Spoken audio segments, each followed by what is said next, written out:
Bom, a gente, com prazer, vai começar uma outra reunião da Retina do dia 11 de abril de 2024 e a gente vai começar com a apresentação de um caso clínico pela Carolina Martinez, que é R3 do serviço.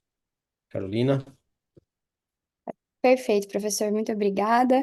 É uma honra estar aqui em mais uma reunião da Retina, dessa vez como residente do terceiro ano, apresentando o caso clínico.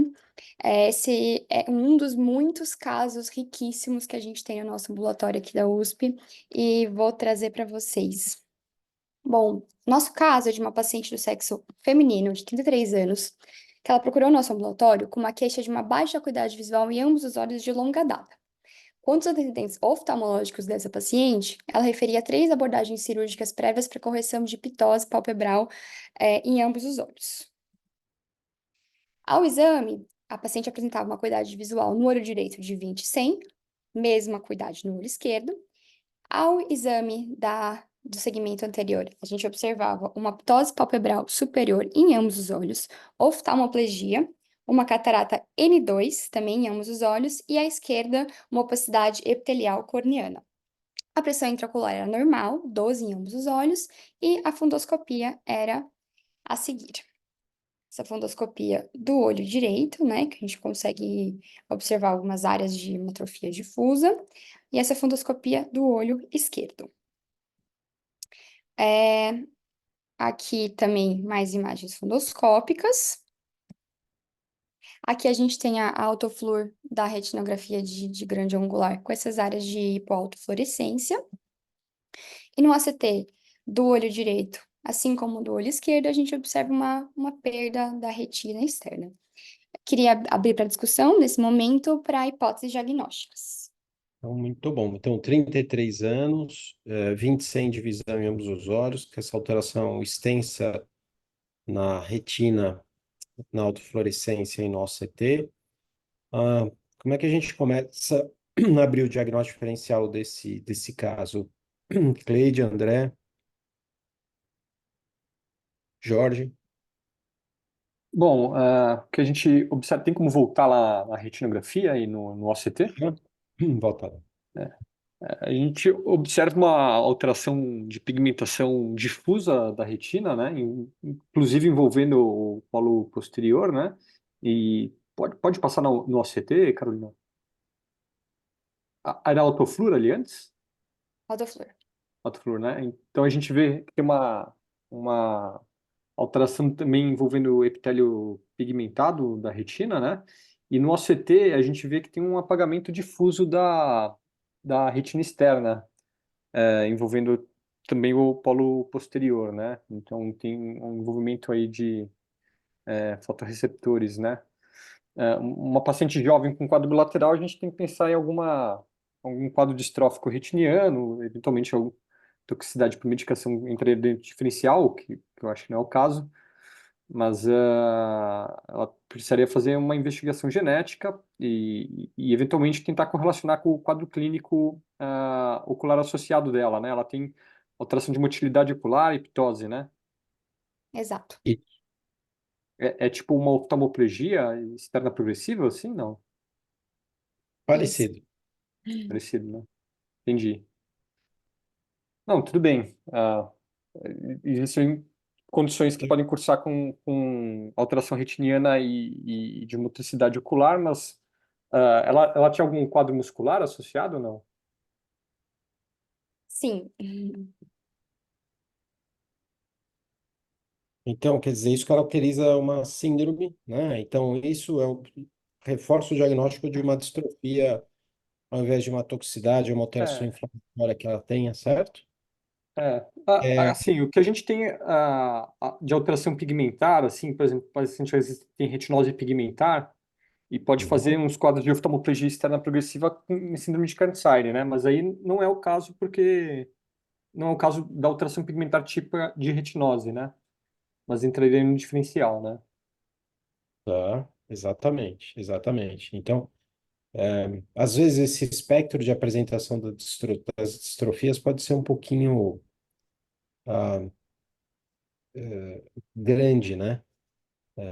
Então, pode apresentar com outras, ou com algumas características que podem ser um pouco diferentes, né, de uma retinose pigmentar típica, certo? Alguma, mas, André, excelente, perfeito. Cleide, Jorge, algum complemento aqui no que o André falou? Concordo completamente com o que o André falou. Eu só perguntaria, eu sei que você falou que ela tem um quadro sistêmico, né? E esse quadro sistêmico é um quadro neurológico, tem convulsões, tem, porque ela Tem Não, tem uma pitose e tem uma oftalmoplegia, né? não, Então, na o quadro verdade, assim, uma coisa que eu pensei, tem um quadro, ela tem ou alguma doença metabólica, não tem doença metabólica. metabólica não, só uma doença. O que eu pensei, assim, essas atrofias bilaterais, simétricas, bom, dentro de um quadro imenso de possibilidades de distrofias ou de quadros sindrômicos, eu pensei tem um subtipo no mid-melas, né, que é aquele que tem encefalopatia, convulsões, e dá umas áreas de atrofia confluentes no polo posterior. Então, na hora que eu olhei, eu pensei nisso, mas, enfim, tem muitas possibilidades que poderiam caber aí, dependendo do quadro sistêmico que ela tiver, né? Ou do quadro genético, mais ainda. Tá, ótimo. Jorge, algum comentário a mais aqui? Eu concordo plenamente com o que estou pensando, é exatamente igual a Cleide. Me lembra um quadro de Midi-Melas, alteração mitocondrial, você tem também uma alteração do nervo óptico e alteração muscular, certo? Então, ficaria com alguma coisa ligada a isso aí. Tá. Seria o MELAS, né? É um Melas, É. certo? Tem alguns diagnósticos diferenciais sindrômicos, né? A gente precisa só caracterizar melhor clinicamente o que ela tem para fazer melhor o diagnóstico, tá? Envolvimento, se é uma doença mitocondrial ou não, envolvimento familiar, que falta avaliação familiar que a gente não tem, né? Uma avaliação genética para ver a mutação e o gene envolvido. E, eventualmente, se sistemicamente, dependendo do comprometimento, a gente pode também fazer um diagnóstico pelas alterações sistêmicas, né? Ô Motti, você quer falar mais ou menos sobre distrofias em geral e o que a gente poderia pensar mais do que já foi falado aqui?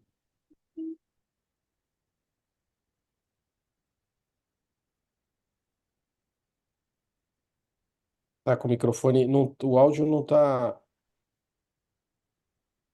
Não sei se o Daniel tá aí. Então, pulo o Daniel.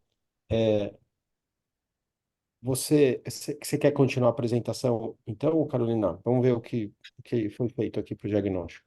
Claro, professor. Então, fizemos nossas hipóteses diagnósticas, né? Conversamos um pouco sobre o complemento da anamnese, o que faltou, o que a gente, na verdade, acabou ocultando para deixar o caso mais interessante, os exames complementares que deveriam ser feitos.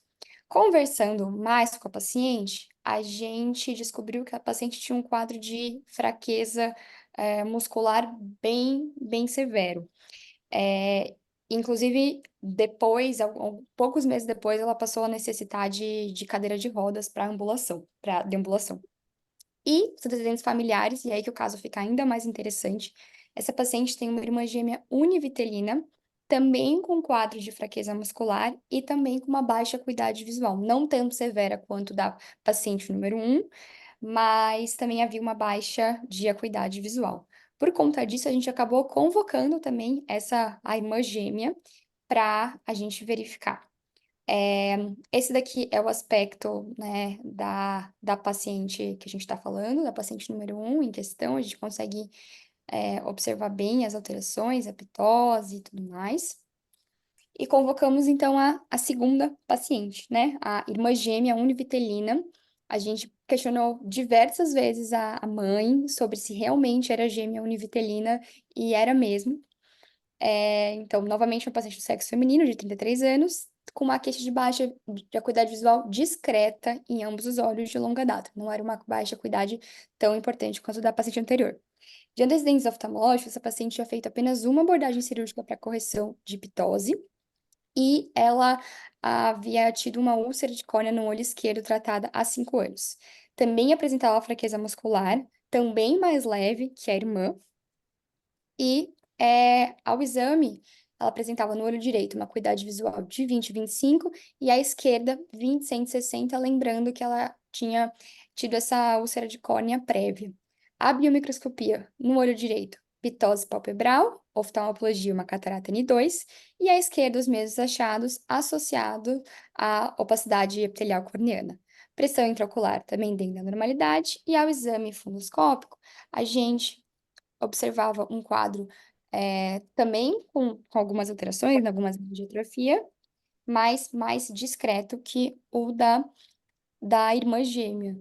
Então, aqui o olho esquerdo, aqui também a autoflúor na retinografia de grande angular, também áreas hipoalto, em menor quantidade que a outra paciente, o OCT de ambos os olhos. O que chama atenção, e aqui o aspecto, né, a ectoscopia da paciente. O que chama atenção e que torna esse caso, que já seria interessante só pela paciente número 1, mas associando as duas irmãs, é a gente observar que as duas, mesmo sendo gêmeas univitelinas e comprovadamente univitelinas, elas tiveram um quadro muito diferente em termos de intensidade, né? Então, isso chama bastante atenção nesse caso. Novamente, agora sabendo de todo esse quadro familiar e toda o restante do exame físico da paciente, se temos mais hipóteses diagnósticas dos nossos discutidores e quais exames complementares seriam necessários nesse momento. Eu acho que a gente já abriu o leque bastante dos diagnósticos, né? Então, eu acho que você pode continuar, né? Porque aí Perfeito, fecha, com essas alterações, você fecha a síndrome, né? Kearns-Sayre, né? Então, exatamente, professor. Então, pode, pode continuar. E no final, se alguém quiser comentar, a gente comenta. Pode seguir. maravilha. Então, o exame complementar que seria necessário para a gente, né, bater o martelo, fechar esse diagnóstico de síndrome de Kearns-Sayre é a biópsia muscular, né? E na biópsia muscular a gente viu que realmente a gente tinha a alteração mitocondrial do ragged red, vocês conseguem ver aqui na arquitetura interna, na imunohistoquímica da biópsia muscular de ambas as pacientes, paciente 1 à direita, paciente 2 à esquerda, com o diagnóstico dessa miopatia mitocondrial e fechando o nosso diagnóstico de Kearns-Sayre. Aqui eu trouxe para efeitos de comparação a paciente número 1 e paciente número 2, que é a autoflúor, novamente. E, bom, se alguém quiser fazer mais algum comentário sobre o assunto. Algum comentário? André, Cleide, Jorge? Ou a gente pode seguir aqui? Chama atenção a importância do ambiente sobre o genótipo, né? Os efeitos epigenéticos aí, para essa modificação de É, expressão de uma doença em gêmeos univitelinos. Carolina, você tem certeza que ela é univitelina? Qual que é a Absoluto. comprovação de ela ser univitelina? Não entendi a pergunta, perdão. Que olha, elas têm 33 anos, né? Uhum. Que exame que fizeram há 30 anos, 33 anos atrás para chegar a essa conclusão? Quer dizer, você fez putz, para quem não está habituado a obstetrícia, a ginecologia, você faz um ultrassom e você vê que existe, eu não sei qual Exatamente, professor. Quando nós temos gêmeos bivitelinos obrigatoriamente vão ter, cada um vai ter a sua bolsa amniótica e cada um vai ter a sua placenta. É como se fossem, né, dois irmãos que nasceram juntos. Mas quando a gente tem os gêmeos univitelinos, a gente pode ter pacientes que compartilham, pode ser como se fossem os bivitelinos, né? Cada um tem a sua placenta e o seu saco amniótico. Elas podem compartilhar a placenta ou até compartilhar também o saco amniótico. E nesse caso das pacientes, eu conversei com a mãe, a mãe é bem orientada, ela Uhum. tinha os ultrassons comprovando que elas não só eram bivitelinas, como também, perdão, não só eram univitelinas, como também compartilhavam a mesma placenta e o mesmo saco amniótico. Então, é realmente muito interessante. A gente não esperaria isso de duas pacientes com material genético exatamente igual, mas é o que a gente tem nesse caso. Foi uma gestação univitelínica, unicoriônica e uniamniótica, né? Quer dizer que elas compartilham mesma placenta e a mesma bolsa amniótica também, e o mesmo material genético, obviamente. Perfeito, excelente. Então, a Cleide falou de epigenética, Cleide, para tentar explicar algum outro fator ambiental, tentando Fator explicar ambiental a ou expressão genética. genético. É, É, a gente vai saber mais disso no futuro, né? É uma área um futuro. pouco mais obscura, né? Mas é interessante. Porque se você consegue bloquear de alguma forma a expressão com o mesmo genoma, se a gente soubesse o que está bloqueando, o que dá essa diferença de gravidade, a gente consegue intervir precocemente e fazer isso, né? Né? É como se fosse um tratamento. Então, existe uma forma eventual aqui de você estar bloqueando a expressão fenotípica da mesma alteração genética, né? Que Então, de alguma forma aconteceu aí nessas crianças, é, nesses é interessante o genes, caso, como a embora a Carolina gente falou. não saiba como, né? É. Exatamente, se a gente soubesse, né? Então, uma pessoa com uma outra criança com essa síndrome, você usaria isso para tentar diminuir essa expressão de alteração, pelo menos retiniana, né? É isso. Então, a Carolina falou que, putz, além do diagnóstico ser interessante, a expressão das irmãs univitelinas com essa diferença também é, né? Excelente, Carol. Você vai fazer a revisão do tema? Com certeza, professor. Então, Ótimo, vamos pode. revisar a literatura sobre esse assunto. A síndrome de Kearns-Sayre, então, é uma doença neuromuscular que ela foi inicialmente descrita em 1958. Começando falando da parte genética, é uma doença pertencente ao grupo das doenças que cursam com uma deleção do DNA mitocondrial, assim como a síndrome de Pearson e a oftalmologia progressiva externa crônica. É, uma vez que ela é uma doença associada ao DNA mitocondrial, a gente lembra que é uma doença, então, que só pode ser transmitida pela mãe, né? Porque o pai só vai transmitir o material genético dos cromossomos do núcleo mesmo, enquanto a mãe, ela vai passar o DNA mitocondrial. A deleção do DNA mitocondrial, ela vai variar de 1.000 a 10.000 nucleotídeos, sendo mais comum de 4,9.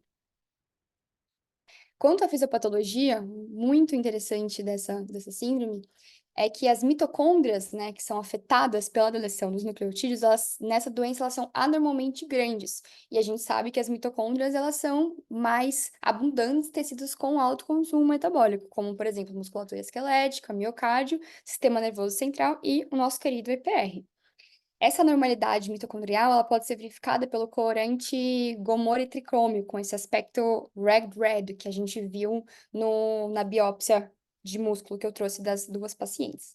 Então, como é que funciona, né, nossa fisiopatologia? Essas mitocôndrias red, que são anormalmente grandes e disfuncionais, elas estão presentes em tecidos com alta taxa metabólica, né? E ao nível ocular, a gente está falando, então, do EPR, do endotélio corneano, da musculatura ocular extrínseca, e o que vai acontecer quando essas mitocôndrias não estão funcionando da forma como deveriam nesses tecidos? A gente vai ter no endotélio corneano uma contagem endotelial reduzida, na musculatura ocular extrínseca, uma oftalmologia externa progressiva crônica. Vai ter uma ptose palpebral e no EPR uma retinopatia pigmentar.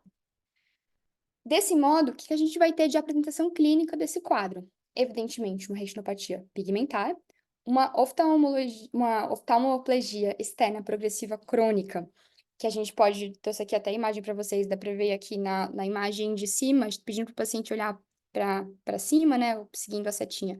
Depois, olhando para a direita, para a esquerda e para baixo, a gente vê que o paciente movimenta muito pouco, né, uma redução muito importante da motilidade ocular extrínseca. Também temos uma ptose palpebral e o bloqueio de condução cardíaca. Esse é o quadro clínico clássico, mas outros achados que também podem estar presentes são a ataxia cerebelar e uma hiperproteinorraquia, né, que é a contagem de proteína alta no líquor. Os sintomas, eles usualmente vão surgir na adolescência, lá pela segunda década de vida, mas existem variantes com uma apresentação um pouco mais tardia. E aqui uma imagem muito interessante desse paciente aqui que foi sendo fotografado a cada ano de vida, e a gente observa que até os 9 anos de idade, a abertura ocular dele é normal, né? Não me chama atenção. E a partir dos 10, que é o que a síndrome descreve mesmo, né, que é descrito a partir da segunda década de vida, na adolescência, começa a aparecer a ptose palpebral e aos 13 anos ela já está bem importante. Achei essa imagem muito interessante. O diagnóstico, como já foi discutido aqui, é a biópsia muscular e o PCR. E nessa biópsia muscular, o que a gente vai observar usando o tricômio de Gomori? A gente consegue ver as ragged red, as mitocôndrias em ragged red. Achados, né? Vamos falar dos achados. O que a gente vai encontrar de alteração nesse paciente? Evidentemente, uma baixa de acuidade visual, mas o que a gente vai encontrar nos nossos exames oftalmológicos? A fundoscopia, a gente pode observar essas lesões em sal e pimenta, e aqui a gente consegue ver nas setinhas as espículas ósseas. No OCT, Basecamp, a gente vai ver, assim como a gente observou nas nossas pacientes, uma disfunção da retina externa e dos fotorreceptores. No OCTA, um padrão normal na coroa capilar, no plexo vascular superficial e profundo, então não teríamos alterações nesses exames. O ERG, que a gente não tinha dessas pacientes, mas aqui trazendo de artigos, a gente observa um comprometimento de cones e bastonetes, né, com uma alteração tanto da resposta fotópica quanto da resposta escotópica. E trazendo aqui uma microscopia especular para nossa reunião da retina, a gente não costuma trazer muito para a reunião, mas também faz parte do quadro clínico, a gente pode observar aqui polimegatismo e pleomorfismo. Então, falando, enfim, do tratamento dessa síndrome, como a maioria dessas síndromes genéticas, a gente não tem um tratamento curativo, mas existem alguns estudos em andamento e alguns pacientes podem se beneficiar de suplementos nutricionais, ainda sem muita evidência, mas um desses suplementos é o palmitato de vitamina A, na dose de 15.000 unidades ao dia. Foi observado um retardo na piora do ERG em 20% ao ano em alguns estudos. Contudo, tem que ser pesado o custo-benefício dessa medicação, porque o uso a longo prazo pode estar associado com toxicidade hepática, hipertensão intracraniana e teratogenicidade num paciente jovem, né? Num paciente jovem em que a teratogenicidade é uma coisa que preocupa bastante a gente. Outro suplemento nutricional que tem sido estudado é o ômega 3 e ômega 6, mas com benefício bem discreto. Além disso, um possível tratamento que talvez ajude a gente a entender a questão da epigenética, né? Que a doutora Cleide comentou, de por que a paciente número 2 teve um quadro menos exuberante do que a paciente número 1. Talvez, não sabemos, tenha sido por mais exposição solar, né? Por isso, de qualquer forma, a gente orienta a utilizar óculos com filtros UV, apesar de ter evidência muito fraca, mas enfim, só tentando pensar no que talvez pode ter acontecido nesse caso. E em relação à terapia gênica, há diversos estudos em andamento, mas nada com comprovação científica ainda. Para alguns casos específicos de ausência de percepção luminosa bilateral, estão disponíveis comercialmente nos Estados Unidos os chips eletrônicos chamados de Argus 2, que interagem com a retina remanescente, e há relatos, e aqui a evidência é muito fraca, mas quis trazer para vocês, de que com esse chip, alguns pacientes vão de ausência de percepção luminosa para percepção luminosa. Então, ainda com evidência muito fraca, mas achei interessante a gente começar a pensar nisso. Enfim, trouxe alguns diagnósticos diferenciais também para a gente pensar. O quadro da síndrome de Kearns-Sayre, quando a gente pensa, né, no quadro oftalmológico, no quadro muscular, na questão familiar, fica bem evidente, né? Fica bem típico, como muito bem nossos discutidores chegaram. Mas existem outras síndromes que também são associadas à retinose pigmentar, que diferem em diversas coisas, principalmente no quadro clínico, mas que eu achei interessante a gente trazer para relembrar mesmo, para fazer uma revisão. Então, Trouxe 3 síndromes associadas à retinose pigmentar, para a gente relembrar. A primeira é a síndrome de Usher. A síndrome de Usher é a principal síndrome associada à retinose pigmentar, sendo que 18% dos pacientes com retinose pigmentar vão apresentar a síndrome de Usher. É uma doença com herança autossômica recessiva, e o quadro clínico clássico é a retinose pigmentar com a surdez congênita. Inclusive, toda criança que nasce com surdez congênita tem que ser rastreada para Usher com ERG e com teste genético, mesmo que não tenha nada que faça a gente pensar em nenhum quadro ocular ao nascimento. Essa retinopatia pode se desenvolver na infância ou mais tardiamente, mas o mais comum é o desenvolvimento na infância. Outra síndrome associada à retinose pigmentar é a síndrome de Bardet-Biedl. É uma síndrome também com uma herança autossômica recessiva, e o quadro clínico clássico vai ser uma retinopatia pigmentar, com ou sem depósito de pigmento, o mais comum é sem depósito de pigmento, na verdade, associado à obesidade, polidactilia, hipogonadismo e uma disfunção cognitiva. Nesse caso, a perda da visão central é precoce por maculopatia atrófica em bullseye. E trouxe também a síndrome de Refsum, em que a gente também tem uma herança autossômica recessiva, e nessa doença, também associada à retinose pigmentar, a gente vai ter uma alteração metabólica, que são os níveis elevados de ácido titânico. E o quadro clássico será uma retinopatia pigmentar, com essas manchas de leopardo e uma hiperpigmentação, atrofia óptica, surdez parcial, ataxia cerebelar e quitiose. E nesse caso, a gente recomenda reduzir os níveis de ácido titânico, reduzindo o consumo de produtos derivados do leite. Essas foram as minhas referências. E é isso, queria agradecer muito a atenção de vocês. Queria agradecer a doutora Fernanda Dourado por toda a investigação e por ter me cedido esse caso sensacional. E quero agradecer ao professor Pimentel por sempre orientar a gente de forma excepcional. Obrigada. Muito bem, Carolina. Obrigado você, tá? Excelente revisão. Agradecer a Fernanda também. Ótimo, Carolina. Agora você pode correr sua maratona tranquila, tá? E vamos, algum comentário aqui a mais? Alguém quer fazer algum comentário? André, Cleide, Jorge, ou a gente segue?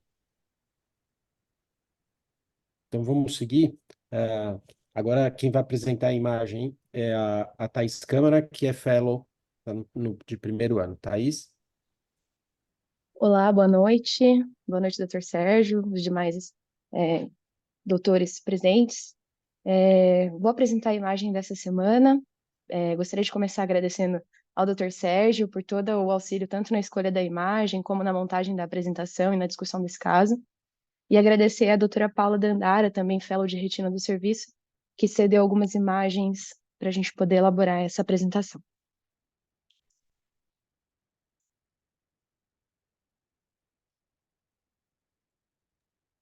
Bom, o nosso caso é uma mulher de 75 anos que foi encaminhada para avaliação pela equipe da retina por uma baixa acuidade visual associada a alterações de fundo de olho. Essa paciente não relatava outras comorbidades, não tinha um histórico oftalmológico relevante, nem um histórico familiar associado a nenhuma doença oftalmológica. Ao exame inicial, ela apresentava uma visão do olho direito de 20/150 e no olho esquerdo de 20/200.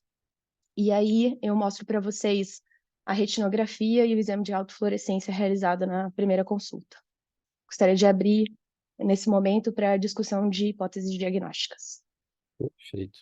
Então, olha, 75 anos, 20/150, 20/200, quais os diagnósticos diferenciais aqui? Bom, para essa idade a gente tem que pensar numa coisa senil, embora essa atrofia central seja extremamente irregular, né? Mas pensar numa atrofia geográfica circundada por drusas. Se fosse o paciente jovem, tinha que pensar em alguma distrofia também, Hum, mas Toxicidade medicamentosa também, né? a toxicidade. certo. Então, toxicidade, uma atrofia geográfica, é isso, Cleide? A atrofia geográfica, até uma distrofia, um Stargardt, não é exatamente assim, mas a alveolar central também não é tão parecida, mas Nervo é muito bom para a central. Como? O nervo óptico é um É, nervo óptico preservado, né? É, tá, e alguma outra ideia aqui? Porque é interessante, quando a gente vê essa imagem que a gente está acostumado a ver, a gente não faz o diagnóstico. E no OCT que vai dar mais pistas, tá? Mas eu acho que, claro, o diagnóstico diferencial é esse que vocês abriram. Eu acho que isso sem a gente saber mais da história dela ou de uma avaliação multimodal, talvez seja difícil de fazer o diagnóstico exato. Mas por essa imagem eu concordo com vocês. Daí, você quer mostrar a próxima exame da avaliação multimodal? Claro, doutor. Bom, então a gente segue com a apresentação da angiofluoresceinografia realizada pela paciente. Nesse momento, abro de novo para alguém acrescentar mais alguma hipótese diagnóstica.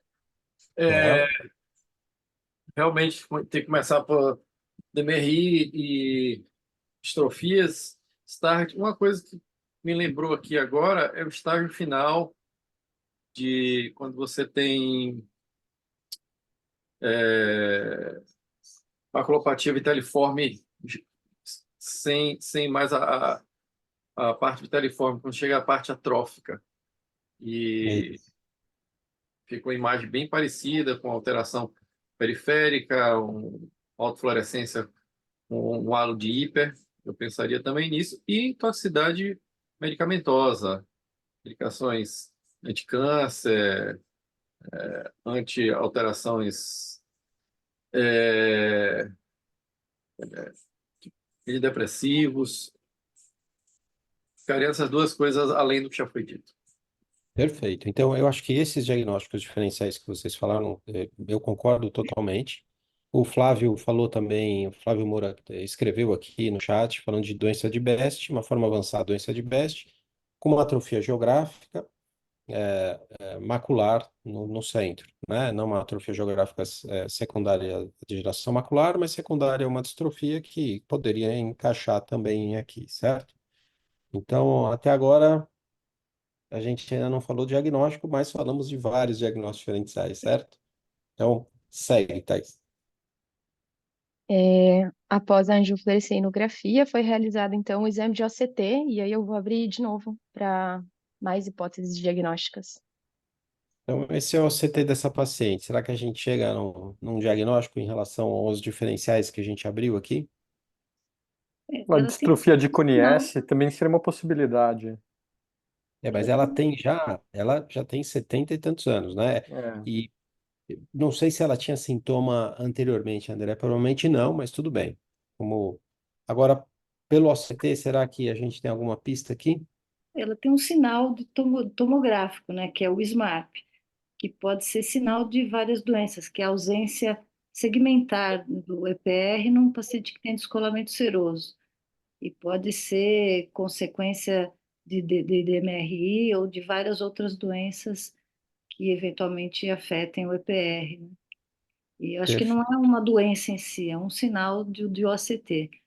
Eu concordo com você, porque ele foi descrito isoladamente, agora recentemente associado a drusas, mas que parece ser, associado a drusas parece ser a abertura do EPR, que o Kerkes já descreveu em DEPs, Sim. mas aqui não tem DEP, né? Aqui aparentemente não tem, talvez tivesse antes do EPR desaparecer, né? Então, Talvez então, até ela tivesse um descolamento, associado a DEP, isso exatamente. Ou então até um só para, material viteliforme né? Pode associado à ser, idade e certo? que reabsorveu e foi junto um pedaço do EPR. Então, só para quem não está acostumado com essa síndrome aqui, com esse sinal clínico, na verdade, você tem líquido subretiniano nos dois olhos, uma retina neurosensorial preservada, com espessamento do segmento externo de fotorreceptores, certo? E a linha do EPR, que a Thaís está mostrando, ela para aí, olha. Ela para na borda. A linha do EPR não continua no centro e você só vê a linha da membrana de Bruch. Então você tem uma interrupção nos dois olhos aqui, bilateral. Normalmente o SMARP é descrito unilateralmente. Esse paciente tem nos dois olhos, bilateral e de uma forma simétrica, né?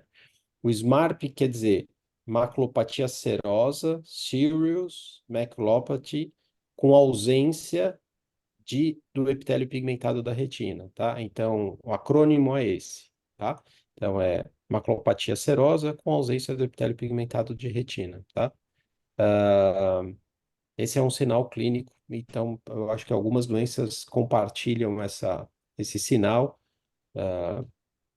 Eu acho que ele foi descrito inicialmente como entidade, como a Thaís vai rever, mas talvez a ideia, eu acho que ainda está sendo lapidada do que isso significa, né?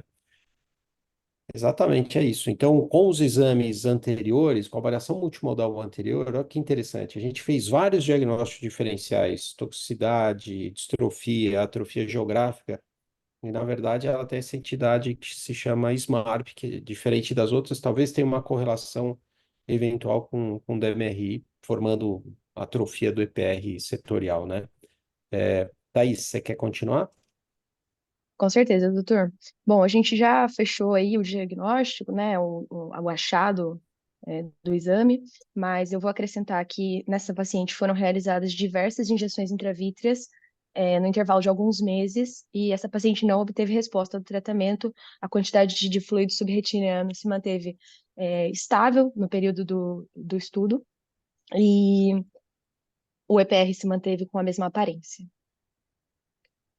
Então, o resumo do nosso caso: uma mulher de 75 anos, olho direito, visão de 20/150, olho esquerdo, visão de 20/200, com essas alterações que foram descritas, e aí no OCT a gente vê essa presença desse fluido subretiniano, com essa ausência do epitélio pigmentado na região macular, como foi muito bem apontado pela doutora Cleide e pelo doutor Sérgio. Posso dar seguimento, doutor? Só uma coisa, Alguém quer acrescentar? esse é o nosso paciente do ambulatório? Tem um paciente que a Não, gente viu Não, diagnóstico. doutor, a eu gente vou vai mostrar, acrescentar essa. a gente vai mostrar, a gente vai Esse mostrar. não eu vou explicar para vocês sobre a origem dessas imagens agora. Bom, então em 2016, o Kertz e a equipe dele descreveram pela primeira vez um achado na tomografia de coerência óptica de uma abertura DPR, que ele chamou de uma abertura DPR associada a um pad avascular. Na literatura não havia nada descrito, e nesse artigo que eles publicaram em 2016, eles relataram uma série de casos, na verdade, 10 pacientes que tinham esse pad seroso avascular, secundária DMRI, e que evoluíram com essa abertura DPR. Eles tinham avaliação pré e pós-abertura DPR desses pacientes. Eles fazem nesse artigo várias hipóteses de como pode ter sido a fisiopatogenia dessa abertura desse EPR, e não fecham uma entidade, uma doença unicamente que possa apresentar que possa ter essa apresentação no ACT. E aí, em 2021, o Van Dijk, um holandês, descreve pela primeira vez o SMARP, que seria a maculopatia serosa associada à ausência de epitélio pigmentado.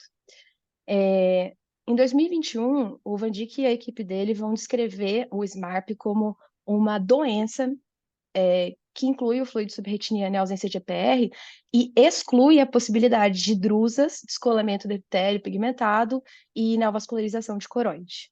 Ele vai fazer uma descrição de 3 casos, com uma avaliação multimodal bem extensa, como vocês podem ver nas imagens, e ele vai excluir o que é importante desse artigo para a gente no momento é que ele exclui a possibilidade da apresentação de drusas para que seja caracterizado como SMARP. E aí agora, em 2024, no início do ano, sai esse novo artigo relacionando o SMARP com drusas grandes. Também uma série de casos, foi realizado aqui no Brasil, em mais de uma instituição, e a diferença que eles apresentam nesse artigo é justamente a associação com as drusas grandes, associada à DMR seca, e o achado de SMARP bilateral na maior parte dos pacientes deles. Então, são 7 pacientes e 5 pacientes com SMARP bilateral, apenas 2 com um achado unilateral, como havia sido descrito antes. E aí, falando agora sobre o SMARP, nesse último artigo de 2024 e também no artigo de 2021, aventada a hipótese de que esse fluido ele tem uma origem na coroide, que geralmente se apresenta ou normal ou levemente espessada, E aí, como a gente tem a ausência do EPR, que vai ser a bomba, que vai funcionar como a nossa barreira hematorretiniana externa, como a gente tem a ausência do EPR, esse líquido ele vai progressivamente se acumulando ali. Num primeiro momento, esses pacientes se apresentam com uma boa acuidade visual, que pode se manter por um período até que prolongado. A hipótese que eles geram é de que o EPR circundante vai suprir esse bombeamento desse fluido. Além disso, nesse artigo de 2024, eles sugerem um ciclo alternativo ali entre os fotorreceptores e as células de Miller, mas que não fica muito bem especificado qual seria a hipótese desse ciclo alternativo nesse artigo. E aí, nesse artigo também de 2024, eles vão descrever para a gente o SMARP completo e o incompleto. O completo seria o SMARP em que o EPR ele vai estar ausente em toda a parte da região que tem o fluido subretiniano, e o incompleto ele vai ter ainda uma porção de EPR nessa região onde tem o fluido. Com o tempo, esse EPR vai abrindo mais, e aí ele se torna progressivamente incapaz de drenar esse líquido, e aí o líquido se acumula mais, existe uma falta, uma precariedade na nutrição dos fotorreceptores que estão ali acima desse fluido, e aí os fotorreceptores vão se degenerando e a gente vai levando a uma perda visual progressiva. Nesse artigo de 2024, os dois olhos que eram unilaterais, o SMARP, o olho contralateral apresentava cirrora. Então, eles aventam a possibilidade de que o cirrora seja um desfecho final para o SMARP. Então, uma atrofia completa do epitélio pigmentário da retina externa como um desfecho final para o SMARP. Eles também aventam a possibilidade de que o SMARP seja simplesmente uma variação da atrofia geográfica. E daí, mais uma vez, falando como a doutora Cleide pontuou muito bem, ele seria um achado de OCT e não necessariamente uma entidade, como foi descrito em 2021, porque ele seria um estágio ali da DMRI.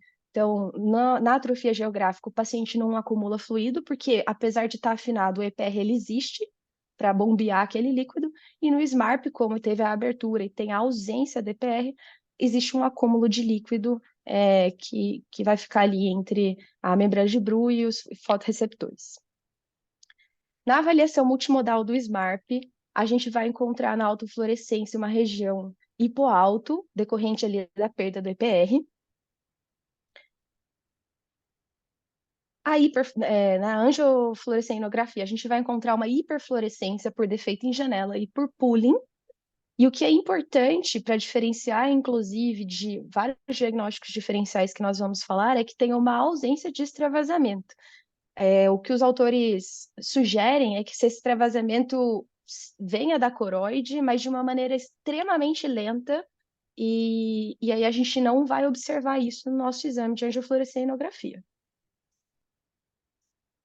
No OCT, a gente vai encontrar uma ausência da linha DPR. Essa é a imagem original do artigo. Na apresentação do caso, eu ocultei os asteriscos amarelos, porque ficaria muito evidente ali a ausência da DPR, mas o artigo traz já essa imagem, pontuando muito bem aonde termina o EPR na imagem de cada um dos olhos ali.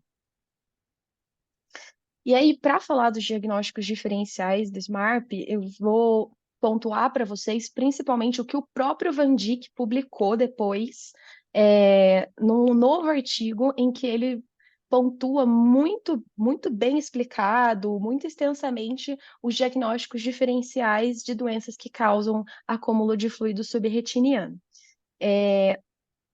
Eu não vou citar tudo, seria uma lista muito extensa, esse artigo tem uma tabela muito extensa, mas vai entrar nos diagnósticos diferenciais que foram levantados aqui, uso de medicações, e ele vai pontuar nesse artigo quais as medicações poderiam causar esse acúmulo de fluido, malformações oculares, doenças inflamatórias, tumores, doenças paraneoplásicas, como o BIDAMP, que foi discutido há poucas semanas aqui na nossa reunião. Eu vou falar com vocês aqueles que se aproximam mais do espectro do SMARP mesmo. Bom, então o espectro PAC-coroide vai trazer uma semelhança, seja na serose central, que vai ter o acúmulo de fluido subretiniano, mas com o EPR preservado, como eu estou mostrando aqui na imagem, acho que vocês conseguem ver a minha seta. Seja na vasculopatia polipoidal, que a gente também vai ver bastante no consultório, que vai ter o acúmulo de fluido, mas o EPR vai estar íntegro e a gente vai ter ali a formação polipoidal, às vezes até com neovascularização. A DMRI vai trazer um espectro muito grande de situações que podem ser comparadas ao SMARP. Desde a DMRI neovascular, que vai ter o acúmulo de líquido, mas, como eu falei para vocês, no artigo de 2021, e aí eu entro também no artigo de 2024, qualquer situação de neovascularização exclui o diagnóstico de SMARP, tanto no artigo do Van Dijk, quanto no artigo que foi publicado agora em 2024. Eu vou trazer para vocês também o rasgo do epitélio pigmentado da retina. Então, nesse caso, a gente tem um PED, geralmente fibrovascular, e aí depois de injeção, geralmente está associado com a injeção de anti-VEGF, mas não necessariamente. A gente pode ter uma contração desse PED, e na hora que ele contrai, ele rasga o epitélio pigmentado da retina. Acho que dá para vocês verem aqui na minha seta também. Então, a gente tem uma região de ausência de EPR, mas justo a ela, a gente vai ter essa região com uma sombra acústica, que foi aonde o EPR se enrugou e se acumulou ali, o EPR que rasgou. No SMARP, a gente não tem essa apresentação. Na região da ausência de EPR, que seria aqui onde eu estou mostrando com a seta agora, a gente teria líquido acima e a gente não teria essa região de enrugamento do EPR adjacente.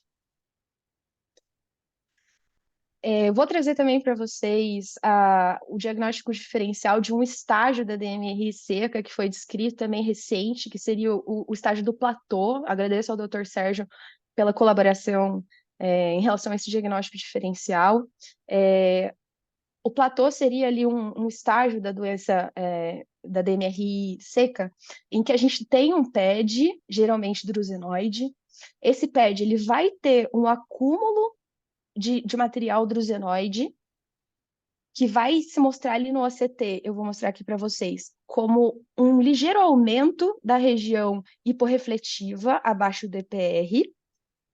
E aí, seguido a isso, a gente vai evoluir com uma heterogeneidade da reflectância nessa região e progressivamente um afinamento da camada, da linha hiperrefletiva que representa o EPR. Essa linha ela não vai sumir completamente como no SMARP, porque a gente vai continuar vendo ali os depósitos da lâmina basal, o biland.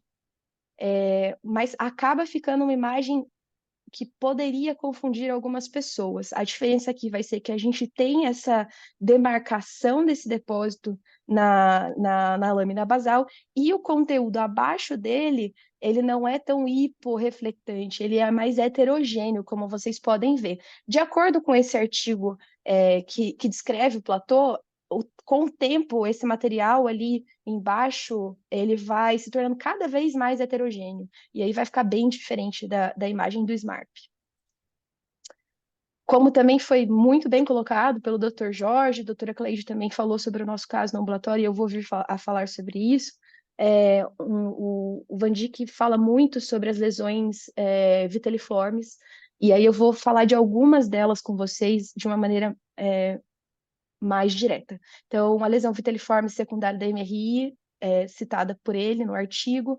Nesse caso, a gente vai ter as drusas e a gente vai ter o descolamento ali do EPR com algum depósito viteliforme.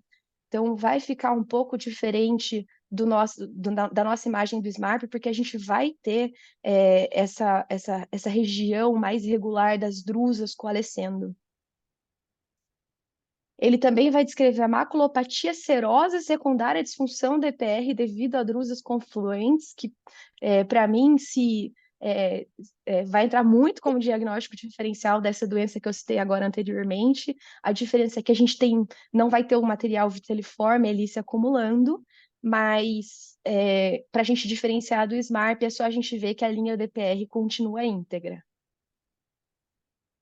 E aí o BEST e as distrofias viteliformes do adulto, como o Dr. Jorge pontuou, e eu vou mostrar em seguida as imagens do nosso ambulatório, no estágio final, quando a gente já teve ali uma absorção daquele material viteliforme, a gente pode perder junto uma parte do EPR, e aí a gente vai ter uma imagem que vai se enquadrar bastante na imagem que a gente tem visto do SMARP. É nessa hora que a gente levanta bem a questão de que em 2021 o Van Dijk, ele colocou o SMARP como uma entidade, como uma doença. E agora em 2024, o SMARP foi apresentado como um achado no exame do ACT. Fica a discussão, na verdade, a respeito disso, porque a gente tem esse caso no ambulatório. Eu agradeço a doutora Paula Dandara, a doutora Cleide, que levou a discussão com a doutora Paula no nosso ambulatório, dessa paciente de 76 anos, visão 20/40, visão 20, no olho direito, 20/32 no olho esquerdo, sem resposta a injeções intravítreas, e que nitidamente vai ter aqui uma abertura do EPR com um depósito aqui próximo à região dos fotorreceptores.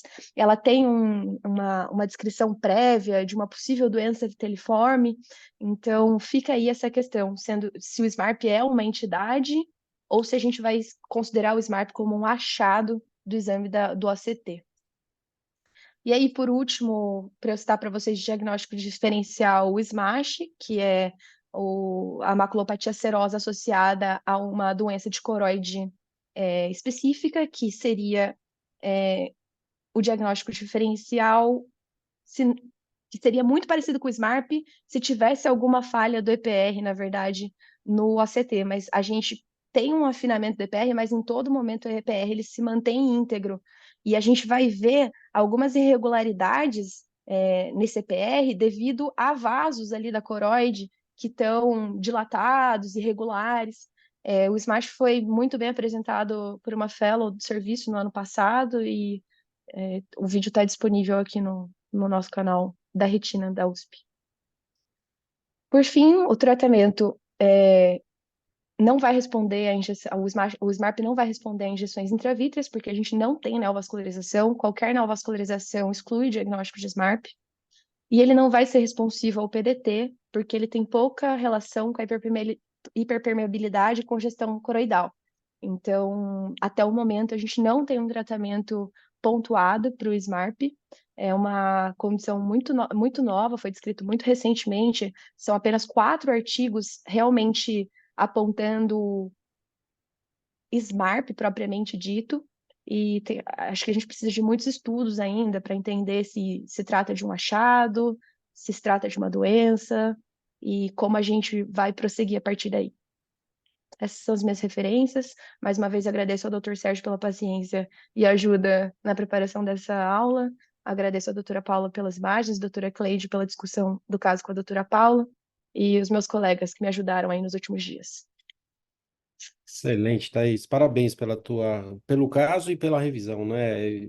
Muito, muito bom. Parabéns, tá? Então, e além, então, da apresentação do SMARP, tem uma revisão das causas de descolamento seroso macular, né? De líquido subretiniano. Excelente, Thaís. Parabéns, tá? Obrigada, doutor. Agora vamos para algum comentário. Se alguém quiser fazer algum comentário, é só sobre esse tema, é só colocar no chat ou falar aqui quem tem o microfone, tá? A gente discute. Oi. Parabéns aí, Thaís, pela apresentação belíssima, aprendi muito, mas gostaria de chamar a atenção das presença de fluido subretiniano não neovascular. E, como você ressaltou, várias dessas pacientes aí faziam antigiogênico e não melhoravam, e ela tem um defeito no epitélio pigmentado da retina que impede que absorva esse fluido. Também não sei se o SMAP é uma entidade nova ou se é um achado de várias doenças, mas para a gente chamar a atenção que fluido não é igual ao anti-VEGF, como muita gente acha. Você pode ter fluido que não tem neovaso. Perfeito, Jorge. Bem lembrado e bem destacado. É isso mesmo. Ótimo. E, bom, então vamos para o artigo. Então, Júlia, se você quiser compartilhar enquanto eu vou comentando, o artigo fala sobre foco hiperrefletivo intrarretiniano na degeneração macular relacionada à idade. E o artigo mostra que os focos hiperrefletivos estão associados com severidade da degeneração macular. Então, DMRIs mais avançadas têm mais presença de foco hiperrefletivo intrarretiniano e causam mais alterações funcionais nesse paciente. Eles estão relacionados com um mau prognóstico para evolução para DMRI tardia, tanto para atrofia geográfica quanto para neovascularização. Acho um artigo importante, tem alguns artigos anteriores que já mostram essa prevalência do foco hiperrefletivo em casos avançados de MRI, mas eu acho que esse artigo ele consegue apresentar mais dados sobre isso, é o que a Júlia vai detalhar. Júlia? Oi, professor, boa noite a todos. Eu sou a Júlia, sou residente do segundo ano da oftalmologia aqui da USP, do Hospital das Clínicas, e vou apresentar o artigo da semana. Queria agradecer ao Dr. Sérgio pela disponibilização do artigo e também pela ajuda na confecção dos slides. Então, como o Dr. Sérgio apresentou inicialmente, o artigo ele fala da presença de focos hiperrefletivos na doença macular, na degeneração macular relacionada à idade, e a associação deles com a gravidade da doença e também o seu impacto funcional. É um artigo recente, publicado há cerca de um ano. Então, a degeneração macular relacionada à idade é uma das principais causas de cegueira em países industrializados, e o seu desenvolvimento e a progressão atualmente são avaliados por retinografia, que é o padrão ouro, evidenciando alterações como drusas, atrofia geográfica, alterações pigmentais, ou então a evidência de neovascularização. No entanto, a gente sabe que algumas características específicas elas podem ser encontradas na tomografia de coerência óptica e podem ser utilizadas para definir critérios de estágio da doença. Uma dessas alterações, uma dessas características são esses focos hiperrefletivos, que são lesões bem circunscritas com refletividade maior ou similar ao epitélio pigmentado da retina, que na retinografia podem aparecer como lesões hiperpigmentadas, e a sua histologia aparenta ser células derivadas do EPR ou preenchidas por lipídios. Existem duas hipóteses para esses focos. Uma é que eles frequentemente estão sobre drusas, e isso sugere que existe uma diminuição da oxigenação, favorecendo a migração dessas células do EPR para a retina interna. A outra hipótese é que são microglias, células imunes comuns na retina interna, que migram para a retina externa quando ativadas em ambientes com degeneração. Fato é que esses focos hiperrefletivos eles foram associados a consequências funcionais, mas ainda é incerto em qual estágio da DMRI ele surge e a sua correlação com depósitos drusenoides subretinianos e as alterações hiperpigmentais. O objetivo do estudo, então, foi estudar a presença desses focos em diferentes estágios da DMRI e correlacionar com outras características estruturais, que foram basicamente os depósitos drusenoides e as alterações pigmentais, e o seu impacto funcional também, que foi medido pelo tempo de interceptação do bastonete, medida no teste de adaptação ao escuro. O estudo ele inclui participantes de um estudo longitudinal que já estava em andamento sobre a adaptação ao escuro em pacientes com DMRI, que incluía pacientes com 50 anos ou mais, contendo ou não a DMRI. O objetivo secundário foi analisar as características funcionais no teste de adaptação ao escuro em relação aos fatores de risco estruturais da DMRI, conforme conduzido nesta análise. Então, após o exame, os olhos dos pacientes foram divididos em olho do estudo e olho do segmento, com base nos critérios da DMRI, intermediária ou avançada, respectivamente. Então, olhos que não tinham drusas grandes ou que tinham drusas grandes bilateralmente, ficou a critério do investigador qual olho seria do estudo e qual olho seria do segmento. Olhos que tinham drusas grandes em um olho, esse foi escolhido como olho do estudo, e olhos que tinham DMRI avançada em um olho só, o olho contralateral foi o olho do estudo. Os pacientes tinham que ter uma acuidade visual mínima de 20/63 e eles foram avaliados a partir do baseline e a cada ano ao longo de 5 anos. E pacientes e olhos que tinham DMRI avançada foram excluídos do estudo. Os dois olhos foram submetidos a exames de imagem, retinografia colorida, OCT, autofluorescência, reflectância de infravermelho e foram submetidos a um protocolo de imagem multimodal abrangente pré-definido. E apenas o olho designado como olho do estudo foi submetido a esse teste funcional, que foi o teste de adaptação ao escuro, para poder medir o tempo de interceptação do bastonete. Os olhos foram acompanhados de forma longitudinal e as mudanças na gravidade da DMRI e no tempo de interceptação do bastonete foram medidas em relação à presença desses focos hiperrefletivos.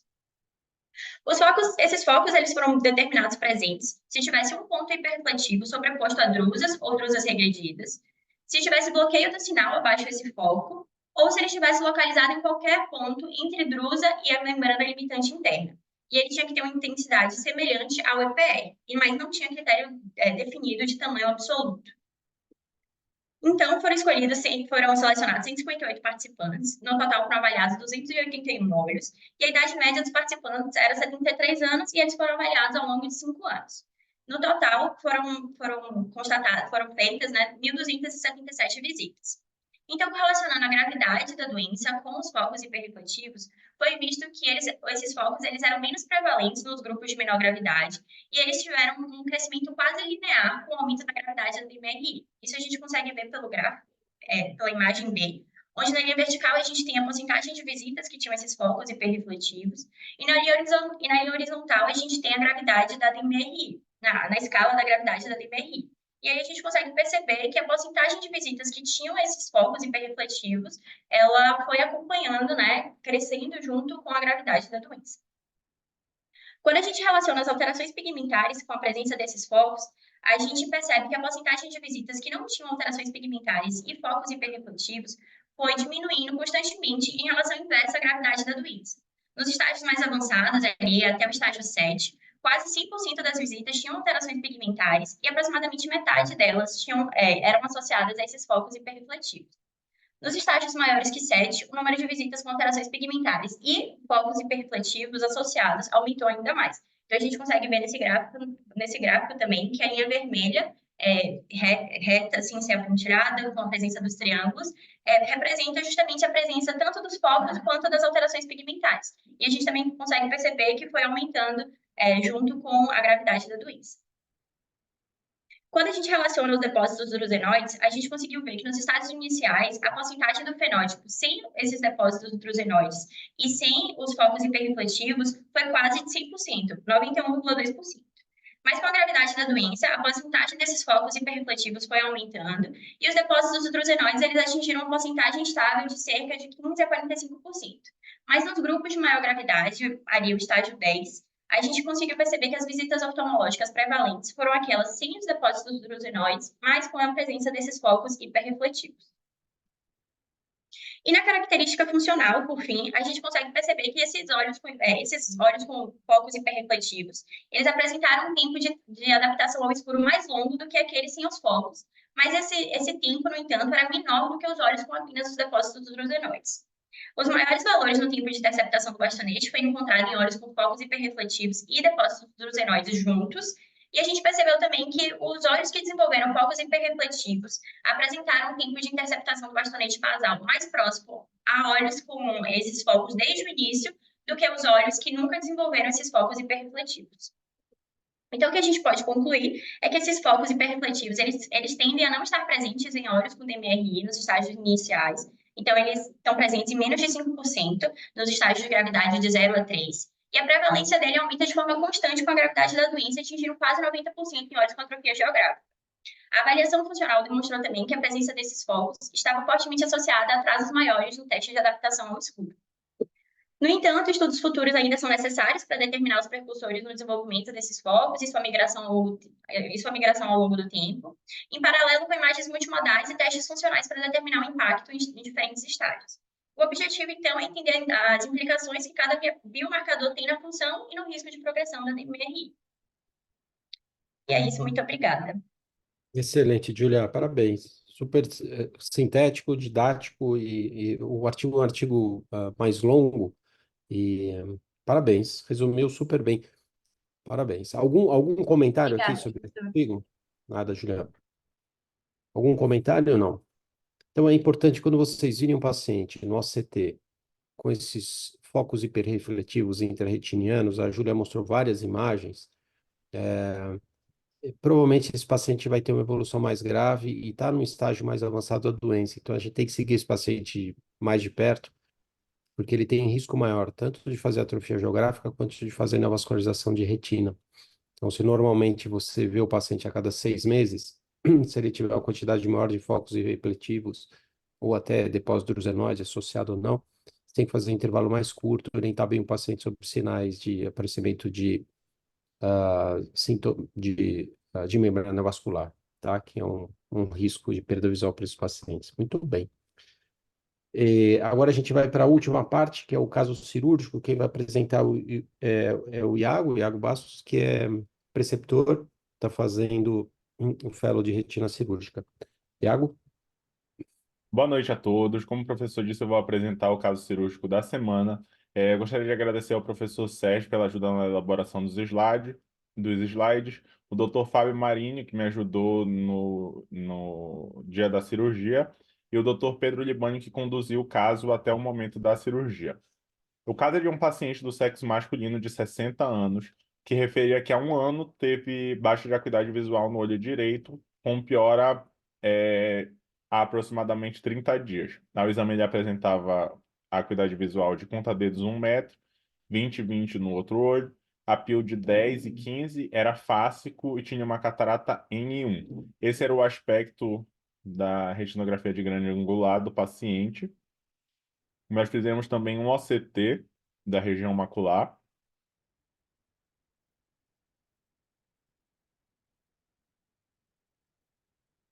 Aqui evidenciando o buraco de mácula. E diante disso, eu abro para discussão da conduta nesse caso. Perfeito. Ah, Jorge e André, vocês querem discutir? Então, o paciente de 60 anos, ele tinha um descolamento de retina um tempo muito longo mesmo, né, Iago? Era um ano de Isso, um sintoma. ano. Um ano. Tá. E a visão dele, conta A dedos, visão é dele é isso? conta-dedos 1 metro. Conta dedos 1 metro. Então, com DR extenso, talvez ele não tivesse DR só na região superior, lá às 12 horas, é isso? Isso aqui. Nessa região. O descolamento era maior do lado temporal do que nasal, mais alto, e tinha o buraco macular associado, né? E provavelmente a gente vê uns pontos de pigmento, né? Na retina inferior aí, certo? Exato. Você falou da rotura, o Tomás Vinelli está perguntando. A rotura, a princípio, seria nessa região aqui, né? Temporal superior, única, Isso. né? Isso. Às vezes não dá para ver nesses bolsões grandes que ele tem. Entre os bolsões é difícil a gente ter certeza, né? Só com indentação para ver se tem rotura aí ou não, né? Exato. Tá. Qual o procedimento mais adequado para se fazer aqui? Então, Jorge, André, Tomás, se você quiser falar também. Então, um descolamento antigo, bulhoso, com buraco de mácula e uma ruptura temporal superior. Eu faria Vitré, fazia peeling de mácula e deixaria com gás. Não é fácil fazer esse peeling de mácula com a retina descolada. Eu geralmente tento fazer sem botar perfluorocarbono. Se eu não conseguir, eu boto perfluoro, fica um pouco mais fácil sobre o perfluoro fazer o peeling de mácula para esse buraco de mácula aí. Fazia um peeling de mácula mais extenso e ver se não tem PVR inferior, que eu não consigo. Tem uns pigmentos, mas não vejo nenhuma prega, nada bem elevado. Não sei se ele tem um descolamento de coroide aqui temporal inferior, Eu acho que mas não, pode é ser só o apontador. reflexo da foto. Não tenho É. certeza. Jorge, Mas, sem infecção? oi? Sem Sem trofecção. uma faixa? Sem trofecção. Nessa idade aí, esse buraco aí tentaria fazer bastante bem a base vítrea. Não botaria trofecção inicialmente, não. Só se eu for para a reoperação. Tá. O Tomás está perguntando se o buraco provavelmente é resultado do descolamento de longa data. Sim. Isso. É, A gente Infiltração aí. sugeriu até que a piora que ele tinha tido nos últimos dias tinha sido por conta disso. tá, certo. E se parecer ter PVR no exame, ele tem depósito de pigmento de pigmento de EPR em toda a retina inferior. Ele tem Tinha muito um pigmento tempo e o longo. aspecto da retina aqui na região nasal inferior também era um aspecto do DR ter sido muito crônico, mas a gente, a princípio, não via pregas mesmo de PVR, sabe? Sim, sim. O Parecendo André. um PVR Hum, grau A para B, sem ter ainda as estrelas, sem ter o foco mais membrana realmente maduras. O tá. senhor já até comentou sobre uma dúvida que nós tivemos no momento, que era em qual a melhor técnica para fazer o peeling, né? Se nós fazeríamos sob perfluor ou se nós tentaríamos com a retina descolada, mas a gente também ficou com a questão de por onde iniciar o flap nessa situação, porque iniciando da retina nasal, nós teríamos uma contratração maior. Vocês iniciam normalmente por onde nessa situação? Então, olha, Jorge, deixa eu só dar um parecer meu aqui. Eu Tá. acho que é mais fácil você corar, fazer a vitré, localizar a ruptura, ver se tem outras rupturas, tem alguma ruptura inferior que eu tenho que me preocupar. Daí eu coro a limitante com azul brilhante, e daí eu coloco o perflu, porque eu consigo começar a fazer a dissecção, fazer o peeling, da retina inferior, que é o mais adequado, né? Você faz alguma lesão na retina, ele vai ter uma alteração no campo superior que você usa menos que o inferior. Eu não preciso aqui fazer nasal para temporal, eu faço onde ficar mais adequado para mim. E a remoção, para mim, pelo menos, da membrana limitante interna sob hiperflu é mais homogênea. Você tira ela como um todo, não fica tirando em fragmentos e sem tracionar a retina. Então, para mim, isso é muito cirurgião variável, né? Então, para mim é mais fácil e é mais rápido tirar sob hiperflu. É como se tivesse uma mão empurrando a retina no lugar e daí fala, olha, pode dissecar a limitante sai bem. O perfluo não impede que a limitante saia. E ela para mim, pelo menos a minha impressão é que ela se fragmenta menos. E aí, a segunda questão, eu posso iniciar o flap onde eu quiser, que é inferior, onde eu começo, tá? É nasal inferior. Mas isso, cada cirurgião faz de um jeito, tá, Jorge? Você então o Jorge faria Eu sem o tentaria perfluo? inicialmente, né? Isso é Tá, muito variável. Às vezes está tão móvel que fica muito difícil, você não consegue. Mas geralmente eu começo o flap na região que está mais plano, que você tem mais o contraste do efeito pigmentado da retina, fica mais fácil você ver a limitante corada e com um contraste mais legal. E aí começaria da parte que está mais plana para a parte mais elevada. Mas certo. é isso, tenta-se. Se tiver muito difícil, vai para o perfluo mesmo. Tá, tá. Outra coisa é a angulação que você usa na pinça para remover a limitante. Normalmente você faz uma angulação de 20 graus, 30 graus para tirar sem ela ficar arrebentando. E quando a retina está elevada e você traciona, ela muda a altura dela, é difícil de você manter uma angulação com a pinça. E se você coloca o perfluo, você consegue manter a angulação. Então, não sei, tem prós e contras para as duas, mas eu fico mais tranquilo. A outra é drenar o líquido subretiniano pelo buraco de mácula, que é um problema, né? Teoricamente, você não deveria. Você tem uma Não ruptura. deve. Você vai piorar a É, situação, vai abrir esse buraco. Já fiz isso. Expande o buraco, é uma coisa horrorosa. Não faça isso. é. Se você botar Jorge, muito se vácuo, sobra, é horrível. então eu vou te falar o seguinte. Então você começa, tira o limitante, tá? Aí o próximo passo é você tirar o líquido subretiniano. Aí você começa a aspirar pela ruptura superior, mas ele tem muito bolsão inferior. E aí a retina reabsorve, você consegue tirar a maior parte, mas sobra bolsão inferior. E esse bolsão inferior acaba drenando para a região do polo Se posterior. você, se você aspirar sobre o nervo óptico, você tira muito do líquido subretiniano que vai vir lentamente pelo buraco. O ruim é você direcionar o vácuo para o buraco. Você pode Certo? expandir esse buraco. Mas se você Então, estiver aspirando sobre o nervo óptico, 90% do líquido vai ser absorvido e o que não for reabsorvido inicialmente, o tempo mental vai levar. Você ainda deixa uma retina bem flexível para conseguir esse buraco fechar bem tranquilamente. Mas eu não mas, faço sobre o buraco, em cima do buraco, porque mas, o efeito do vácuo é deletério. tá, mas então você pode tirar através do buraco desde que com uma pressão menor, uma aspiração. Isso, uma pressão passiva. Você vai aspirando lá do outro lado pelo próprio movimento dos líquidos, vai saindo bem lentamente. O perigo é quando você joga o vácuo em cima desse buraco aí, e Sim, aí sim, ele expande. Por causa da força do líquido, a força vai, ele abre o buraco. tá. Então a resposta terceira é pelo buraco de mácula, mas com pouca, evita, tenta pelo outro, pela ruptura superior.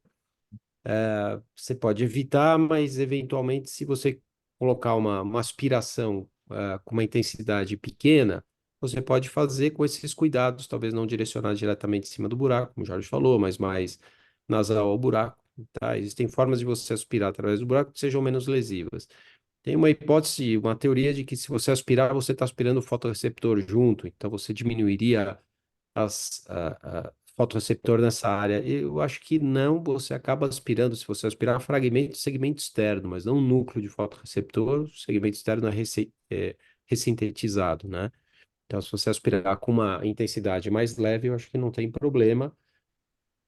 Algum líquido residual que fique no polo posterior, certo? Certo. A outra dúvida que nós ficamos foi a seguinte: nesse caso aqui, a programação era fazer uma faco-faixa Vitré.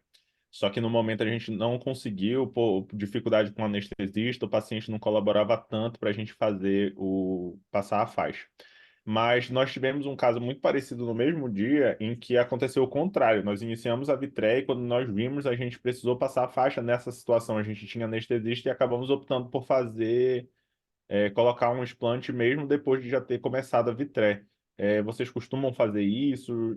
Tem alguma dica nesse tipo de situação? Como que vocês fariam? Tirariam todos os trocares e depois passariam de novo, deixa só a infusão? Como que vocês Tá. costumam Quer comentar, Jorge? Mas é claro que eu prefiro passar a faixa antes, o olho está durinho, mais fácil de você trabalhar. Mas nas ocasiões que eu tive, que já estava dentro da Vitrec, foram poucas. Com trocar valvulado, você mantém uma pressão ali entre 25 e 30 de infusão, não é tão difícil, não. Você consegue manipular bem, deixa de trocar. Hoje você tem que trocar valvulado, então facilita muito manter o ambiente fechado e uma pressão é, mais ou menos constante e a facilidade de você conseguir botar a faixa não é terrível, não. Você consegue. O problema, Jorge, é que os trocares já estão numa posição, eles estão cobertos pela conjuntiva, né? E aí você vai Isso, ter que isso. fazer a peritomia e daí vai ter que secar com o trocar na posição. Então isso é chato, atrapalha, Fica um né? buraco feio, mas você consegue, já fiz. Sim. Fica feio, Então, depois eu tenho que suturar tudo, mas Viu, nesse caso aqui, porque eu estou falando isso pelo seguinte, eu colocaria um explante aqui, uma faixa 40 ou 42, porque ele tem muito pigmento na retina inferior. É que você não viu a foto dele original, né? Você está vendo aqui eu só aqui no... consigo ver aqui, só às 12 horas, essa linha de pigmento aqui, que parece ser uns grumozinhos de PVR tipo A, certo? Em cima aí, mas sem membrana nenhuma, sem nenhuma atração. Mas eu não sei se ele desenvolveria depois, viu? Pode. Talvez com um ano de descolamento, se ele fosse desenvolver PVR, eu concordo com você, ele já deveria ter desenvolvido, né? Mas quanto mais a gente opera, eu vejo que o que eu não quero ter no pós-operatório é PVR, porque o que pode comprometer teu resultado funcional é ter PVR. Então, para eu não entrar de novo no olho, resolver tudo de uma vez só, eu prefiro fazer a mais, concordo que a mais, nesse caso específico, do que a menos. Então, eu colocaria, nesse caso, eu colocaria uma faixa 40-360, eu bloquearia inferior aí, não precisa colocar um buckle 180 inferior, mas uma faixa que é mais fácil, você dá um ponto por quadrante e coloca a faixa. Mas eu concordo que com quem, com quem não colocaria, porque você tem um ano de duração do descolamento e não tem formação de PVE. O outro ponto aqui é o quanto que esse paciente vai melhorar de visão, porque ele tem não sei se um ano é o tempo certo que ele tem, mas ele tem um tempo longo e tem uma visão bem baixa. Então, funcionalmente, eu não sei o quanto que a gente vai melhorar.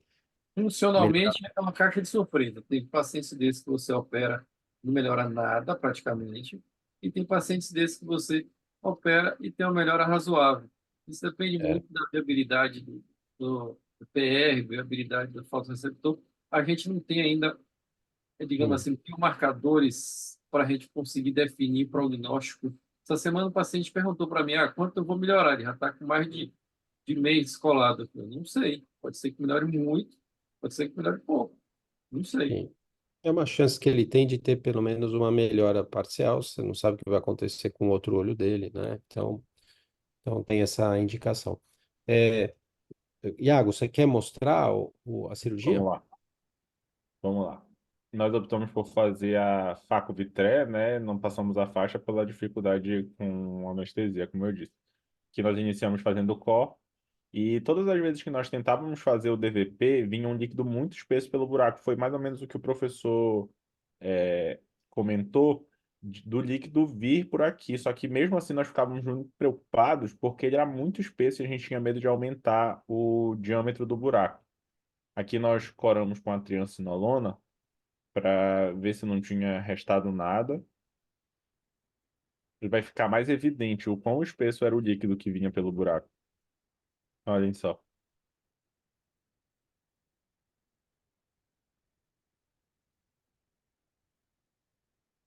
Iago, uma alternativa, se você ficar preocupado com isso, é logo depois de tirar a hialoide em volta aí do polo posterior e da mácula, você colocar uma gota de perflu, perflu fecha o buraco, e daí você consegue fazer a dissecção restante da hialoide sem ficar aspirando o líquido pelo buraco, tá? Se tem essa preocupação.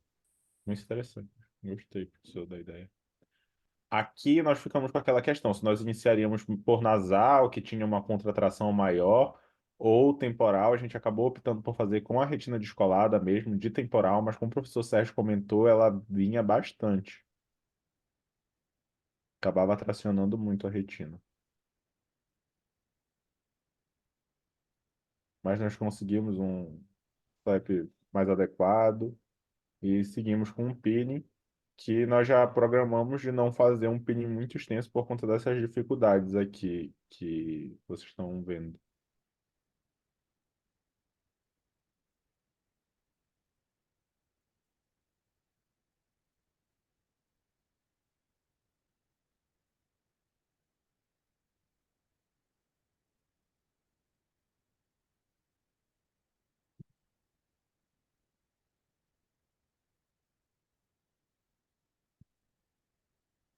Terminado o peeling, nós partimos para manipular aqueles pigmentos que tinham na região inferior. E em alguns locais eles eram mais. Já estavam começando a formar um conteúdo mais organizado. E a gente conseguiu tirar com mais facilidade. Mas em outros, não.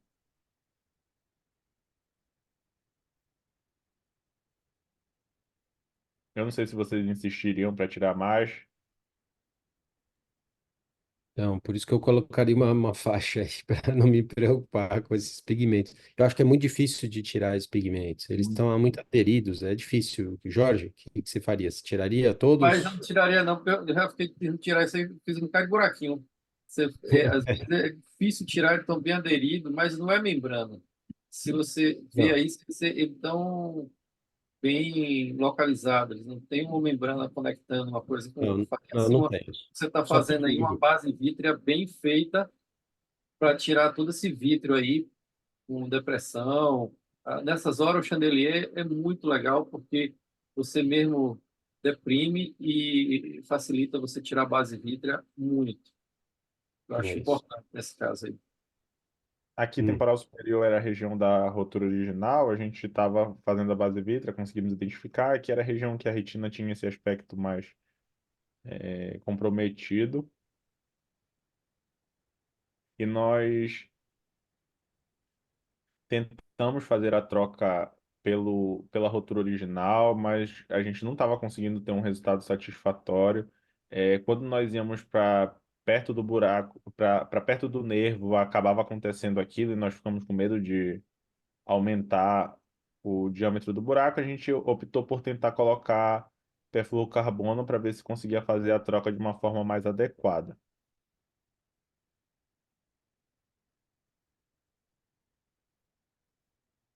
Mesmo assim, nós tivemos dificuldade de fazer a drenagem de todo o líquido, e aí, diante disso, a gente optou por fazer uma retinotomia.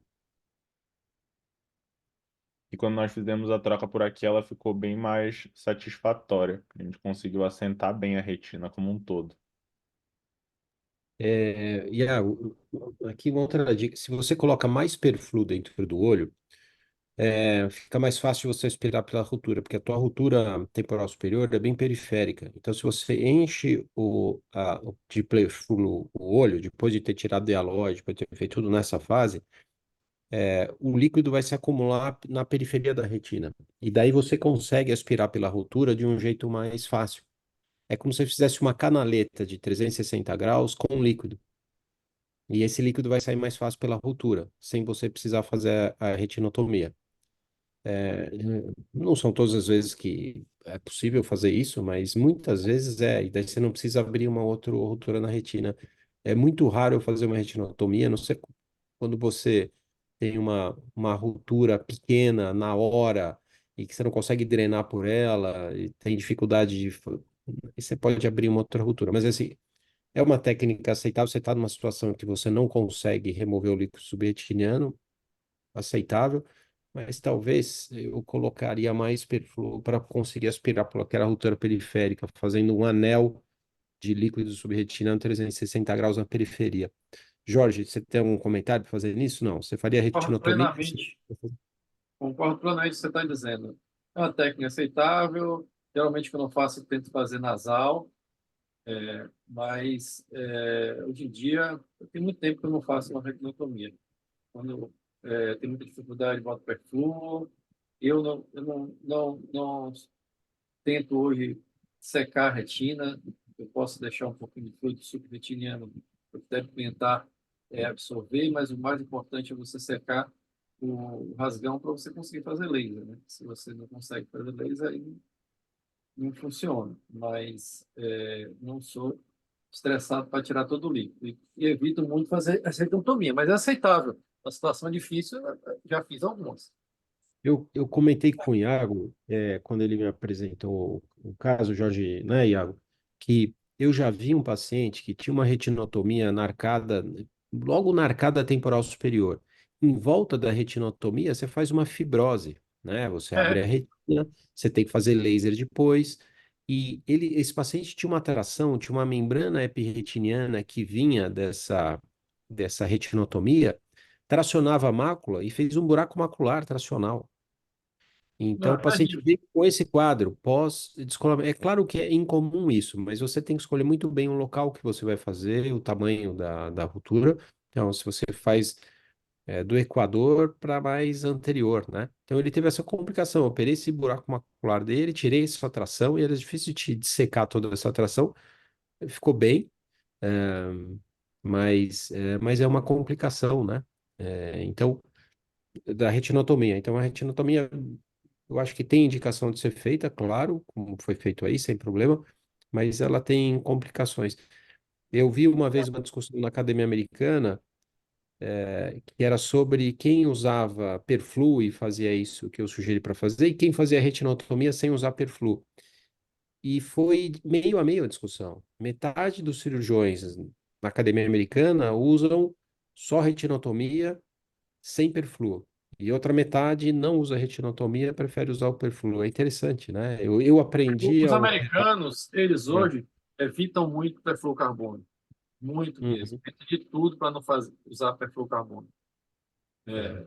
Então, por isso tem muita gente que prefere fazer a retinotomia quase 100% dos casos, em vez de você fazer Aqui uma a perfluorcarbono. preocupação nossa foi de tentar fazer o peeling sobre perflúor e o perflúor ir para subretiniano, e também aqui nesse momento eu achei que já estava mais controlado, mas mesmo assim a gente tentou encher um pouco mais e drenar pela rotura original, mas a gente não teve sucesso. Foi por isso que a gente acabou optando pela retinotomia. Talvez se a gente tivesse colocado um volume maior ainda, desse certo, mas a gente lá no intraoperatório ficou um pouco receoso de deixar com muito líquido por conta do aspecto da retina inferior.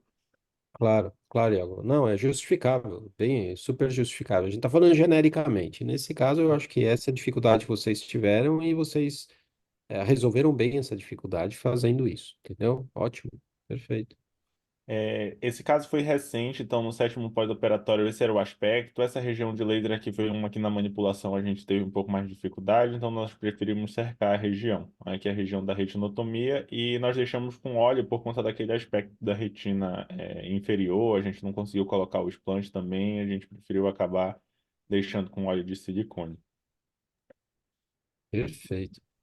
Também no sétimo pós-operatório a gente conseguiu ver que o buraco tinha fechado. Mesmo que a retina externa não tivesse ainda uma boa organização, e como vocês disseram, né, já tinha um tempo do descolamento, a gente não sabe até que ponto isso daqui ainda vai melhorar, mas nesse momento aqui, já no sétimo PO, o paciente estava com dedos a 2 metros, vamos ver como é que ele vai evoluir. Mas assim, o Iago, a cirurgia foi muito bem feita. Você vê que é difícil de fazer isso, você fazer o buraco com a retina descolada e ainda mais sem usar o perfluo. E o buraco está fechadinho. Então você tem essa gliose aí com o buraco fechado. É que esse paciente não vai melhorar muito a visão, porque você vê que ele perde muita retina externa. A nuclear externa dele é muito afilada, né? E todo esse mapa que você fez do OCT, ah, você vê no vídeo inteiro, ele não tem retina externa no polo posterior inteiro praticamente, né? Uhum. Então, tudo bem, foi a opção que foi feita para operá-lo, independente para ele não perder completamente a visão. Então, algum benefício ele vai ter de melhorar campo de visão, vai ter algumas áreas de célula que ainda pode se preservar, mas funcionalmente ele não vai melhorar tanto. Tudo bem, a gente já tinha uma impressão muito forte disso, mas o importante é ter feito uma técnica adequada para a retina estar colada e o buraco macular estar fechado, como foi feito agora, né? Certo, Jorge? Não concordo. Para mim foi maravilhosa a cirurgia aí, dificuldade enorme de você tirar o peeling da retina descolada. E o prognóstico é decorrente à cronicidade do descolamento de retina. Sim. É muito difícil você fazer um descolamento meses e anos depois e você não ter uma perda de fotoreceptores pelo processo degenerativo que ocorre. Mas a cirurgia está perfeita, muito bom mesmo. Muito Ótimo. obrigado pelos comentários. Eu gostaria de reforçar para que sigam o nosso Instagram e também que revejam nossas aulas no YouTube. Elas ficam todas gravadas lá. Muito obrigado. Perfeito, Thiago. Parabéns pela cirurgia, tá? Ótimo. Obrigado. E eu queria então agradecer as apresentações aqui, o caso cirúrgico Iago Bastos, o artigo da Júlia Aragão, a imagem da Thais Câmara e o caso clínico da Carolina Martinez. Queria agradecer também a participação aqui da Cleide Machado, do André Creus e do Jorge Rocha, né? Eles estão sempre aqui ajudando na discussão. Putz, é espetacular ouvir aqui as discussões que eles fazem. E agradecer também aqui os chats, né? Que dá para falar, o Tomás Minelli comentou aqui sobre o caso cirúrgico, o Flávio Moura deu a opinião a, a- sobre a distrofia de Best com atrofia macular. Então, eu agradeço a todos que participaram, a todos que assistiram aqui, né? E próxima quinta-feira a gente não vai ter a reunião por causa do Congresso da Sociedade Brasileira de Retina e Vítreo. Convido todos a participarem, vai ser em Campinas, pertinho aqui de São Paulo. E a gente volta então daqui 2 semanas, tá bom? Então, ótima sexta-feira para todos, ótimo final de semana.